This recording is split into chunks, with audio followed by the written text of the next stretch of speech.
ಕರ್ನಾಟಕ ರಾಜ್ಯ ಅಂಗನವಾಡಿ ನೌಕರ ಸಂಘ ಸಿಆರ್ಟಿ ಸಂಯೋಜಿತ 2 ದಿನ ಅಹೋರಾತ್ರಿ ಧರಣಿಯಲ್ಲಿ ನಾವೆಲ್ಲರೂ ಪಾಲ್ಗೊಂಡಿದ್ದೀವಿ. 2022ರಿಂದ ನಾವು ಗ್ರಾಜ್ಯುಟಿ ಪಾಸ್ ಮಾಡ್ಬೇಕಂತ ಸರ್ಕಾರಕ್ಕೆ ಕೇಳ್ಕೊಂಡಿದ್ವಿ. ಅದು ಆದೇಶದಲ್ಲಿ ಮಾತ್ರ ಉಳಿದೈತಿ, ಇನ್ನೂವರೆಗೆ ಹಣ ಬಿಡುಗಡೆಯಾಗಿಲ್ಲ. ಸಿಡ್ಗಂಟು ಸಹಿತ ಇನ್ನ ಬಹಳಷ್ಟು ಕಾರ್ಯಕರ್ತರಿಗೆ ಬಂದಿಲ್ಲ. 2018ರಿಂದ ಒಂದು ಮಂಡ ಧೈರ್ಯತನದಿಂದ ಮೋದಿ ಸರ್ಕಾರ ಇನ್ನೂವರೆಗೆ 2018ರಾಗ ಏನು ಬಜೆಟ್ದಾಗ ಅನೌನ್ಸ್ ಮಾಡ್ಯದ ಅದೇ ಆ ರೀತಿ ಒಂದು ಪಗಾರ ಕೂಡ ಹೆಚ್ಚಿಗೆ ಮಾಡಿಲ್ಲ. ಆಮೇಲೆ ನಮ್ಮ ಕಾರ್ಯಕರ್ತೆಯರಿಗೆ ನಮ್ಮ ಸ್ಥಳೀಯ ಬೇಡಿಕೆಗಳಲ್ಲಿ BLO ಕೆಲಸ ಬಹಳ ಒತ್ತಡ ತಂದದ. ಸ್ಪಷ್ಟವಾಗಿ ನಾವು ಇವತ್ತಿನ ಅಹೋರಾತ್ರಿ ಧರಣಿ ನಾಳೆ ನಮ್ಮ DC ಅವರಿಗೆ ಮನವಿ ಮುಖಾಂತರ ಏನು ಹೇಳಿವಿ ಅಂದ್ರೆ BLO ಕೆಲಸದಿಂದ ನಮ್ಮನ್ನು ವಿಮುಕ್ತಿಗೊಳಿಸ್ರಿ. ಯಾಕಂದ್ರೆ ಊರನ್ ಜನ ಏನಾಗ್ತಾರ, ಈ ಪ್ರೀ ಪ್ರೈಮರಿ ಸ್ಕೂಲ್ಗಳನ್ನ ಪ್ರಾರಂಭ ಮಾಡ್ಬೇಕಾದ್ರೆ BLO ಕೆಲಸದ ಆದಂತಹ ಕಾರ್ಯಕರ್ತರಿಗೆ ಭಾಳ ಒತ್ತಡ ಅದ. ಊರನವರು ಈಗ LKG UKG ಅಂತೇಳಿ ಎಲ್ಲರೂ ಆಂಗ್ಲ ಭಾಷೆಗೆ ಒಗ್ಗೂಡಿಸೋ ಹೊತ್ತಿಗೆ ನಾವು BLO ಕೆಲಸ ಮಾಡೋ ಹೊತ್ತಿಗೆ ಕಾರ್ಯಕರ್ತೆಯರು ಸ್ಥಳೀಯವಾಗಿ ಇರಂಗಿಲ್ಲ ಅಂತೇಳಿ ಸಮಸ್ಯೆಗಳ ತಂದು ಮಾಡ್ತಾರೆ. ಅದ್ರ ಸಂಬಂಧ ದಯವಿಟ್ಟು BLO ಕೆಲಸದಿಂದ ನಮ್ಮ ವಿಮುಕ್ತಿಗೊಳಿಸ್ರಿ. ಫಸ್ಟ್ ಬೇಡಿಕೆನೇ ಇದೆ ಅನ್ಕೊಳಕತ್ತೀವಿ. ಆಮೇಲೆ ಮಂಡ ಧೈರ್ಯ ತೋರ್ಸಕತ್ತಾರ ಕಾಂಗ್ರೆಸ್ ಸರ್ಕಾರ. 6ನೇ ಗ್ಯಾರಂಟಿ ಒಳಗೆ 15,000 ಮಾಡ್ತೀವಿ ಅಂತ ಹೇಳಿದ್ರು, ಇನ್ನೂವರೆಗೆ ಹೆಸರು ಸಹಿತ ತೆಗ್ದಿಲ್ಲ. ಆಮೇಲೆ ಪೂರಕ ಪೌಷ್ಟಿಕ ಆಹಾರದ ವಿಷಯ ಬಗ್ಗೆ ಹೇಳ್ಬೇಕಂದ್ರ ಎಲ್ಲ ನಾವು ಸ್ಥಳೀಯವಾಗಿ ನೋಡ್ಬೇಕಂದ್ರ ಅತಿ ಕಡಿಮೆ ಗುಣಮಟ್ಟದ ಆಹಾರ ಪದಾರ್ಥಗಳನ್ನು ಪೂರೈಕೆ ಮಾಡಕತ್ತದ. ಆದ್ರೆ GST ಮಾತ್ರ ಅದಕ್ಕೆ ಕೊಡ್ರಿ ಅಂತ ಹೇಳ್ತದ. GST ಕೊಡ್ರಿ ಅಂತ ಹೇಳ ಸರ್ಕಾರ ಅದಕ್ಕೆ ಘಟಕ ವೆಚ್ಚನ ಇನ್ನೂವರೆಗೆ 2018ರಿಂದ ₹1 ಕೂಡ ಹೆಚ್ಚಿಸಿಲ್ಲ ನಮಗ. ಅದನ್ನು ಕೂಡ ಸ್ಥಳೀಯವಾಗಿ ನಾವು ಅದ್ರ ಬಗ್ಗೆ ಮಾತಾಡ್ಬೇಕನ್ನಕತ್ತೀವಿ. ಆಮೇಲೆ ಮೊಟ್ಟೆ ಹಣ ಈ ಸದೇನದ ₹6 ನಮಗೆ ಗೌರ್ಮೆಂಟ್ದಿಂದ ಹಾಕ್ತಾರ. ಸ್ಥಳೀಯವಾಗಿ ತಗೋಬೇಕಾದ್ರೆ ₹8 ಅದ. ಅದು ಕೂಡ ನಮ್ಮ ಕಾರ್ಯಕರ್ತೆಯರಿಗೆ ತುಂಬಾ ಹೆರಾಸ್ಮೆಂಟ್ ಅನ್ನೋ ರೀತಿ ಆಗಕತ್ತದ. ಊರಾಗ ಸ್ಥಳೀಯವಾಗಿ ನಾವು ₹8 ತಗೊಂಡು ಆದ್ರೆ 25 ತತ್ತಿ ಹಂಚ್ಬೇಕಾದ್ರೆ ಕಠಿಣವಾಗಿ ನಮ್ಮ ಕಾರ್ಯಕರ್ತೆಯರ ಸಮಸ್ಯೆನ ಅನುಭವಿಸ್ತಾರೆ. ಈಗ ನಿಮ್ಮ ಮಹಿಳಾ ಮತ್ತು ಮಕ್ಕಳ ಕಲ್ಯಾಣ ಸಚಿವರು ಲಕ್ಷ್ಮೀ ಹೆಬ್ಬಾಳ್ಕರ್ ಇದ್ದಾರೆ.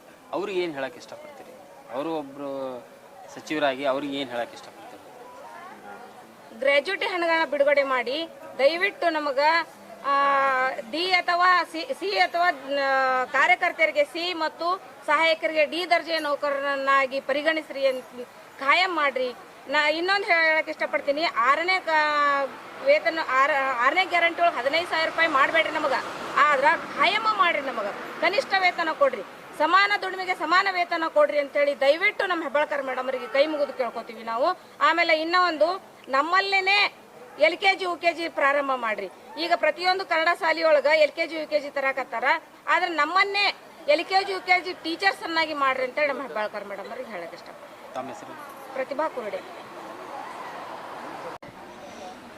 ಇಂದು 17 ಮತ್ತು 18ರ ಹೋರಾಟದ ಭಾಗವಾಗಿ ಇವತ್ತು 17ನೇ ತಾರೀಕಿನ ರಾತ್ರಿ ಅಹೋರಾತ್ರಿ ಹೋರಾಟವನ್ನು ಮಾಡ್ತಾ ಇದ್ದೀವಿ.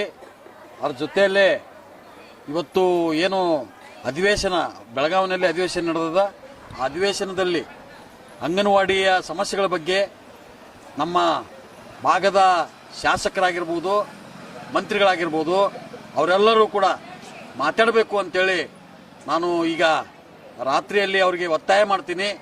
ಯಾಕಂದರೆ ಈ ಒಂದು ಚಳಿಯಲ್ಲಿ ಇವತ್ತು ಮಹಿಳೆಯರು ತಮ್ಮ ಮನೆ ಮಠ ಎಲ್ಲ ಬಿಟ್ಟು ಬಂದು ಇವತ್ತು ಇಂಥ ಚಳಿಯಲ್ಲೇ ಇವತ್ತು ಈ ಹೋರಾಟ ಈ ಒಂದು ಮುಷ್ಕರದಲ್ಲಿ ಭಾಗವಹಿಸಿದ್ದಾರೆ.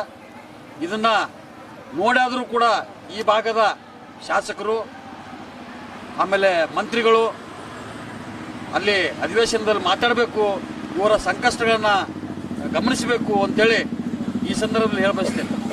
ನಮ್ಮ ಬೇಡಿಕೆಗಳು ಇವತ್ತು ಏನು ಅಂಗನವಾಡಿಯಲ್ಲಿ ಕೆಲಸ ಮಾಡುವಂಥವ್ರು, ಇವತ್ತು ಅಂಗನವಾಡಿ ಪ್ರಾರಂಭವಾಗಿ 50 ವರ್ಷ ಆಯಿತು.